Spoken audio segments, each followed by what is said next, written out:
Recently, the members of parliament expressed dissatisfaction over the status of the consolidated fund, claiming mismanagement, failing service delivery. Among the inquiries included the disparity in the utilization of the released funds for contingencies, reasons for the unspent balances, and the failure to budget for the non-tax revenue. The Ministry of Finance, Planning and Economic Development has engaged with the Public Accounts Committee to respond to the concerns of the MPs.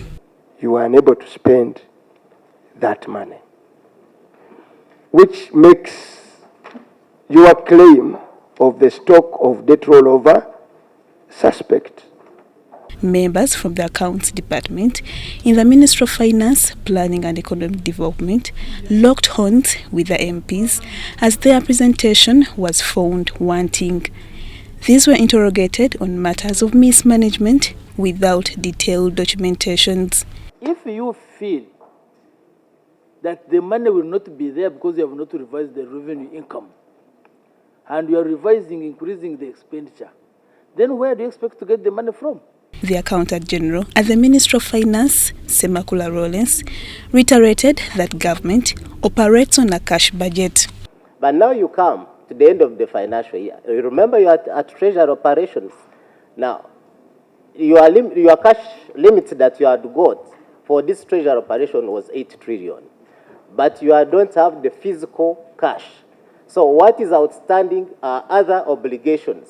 According to members of the committee, the same ministry comes to Parliament requesting for supplementary on monies that they can't account for.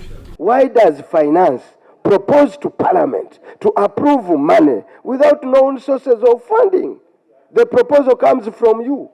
Go in for supplementary when added to the original budget. You don't absorb it. When asked to account for so far the overpayment and issues of false certificates without inspections of physical works for the International Specialized Hospital, Rubowa, the Accountant General had no facts. You had money and audacity. No, let's go slow. You had money and audacity to go and redeem promissory notes of Rubowa.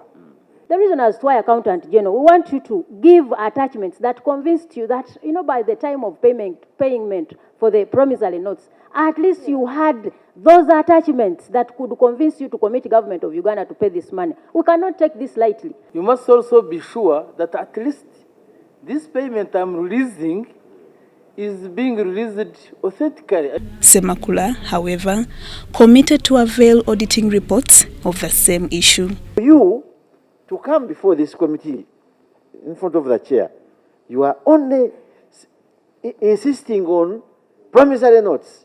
Promissory notes. The Act gives you extra powers before you make payments to detect the embezzlement and mismanagement.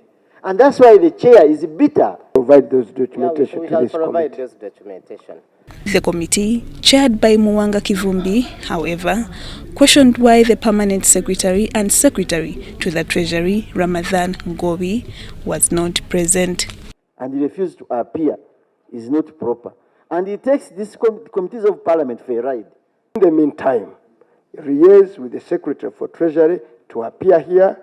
I think it will take us 2 hours. Lydia Chomkama and Gloria Gitabinji, Parliament.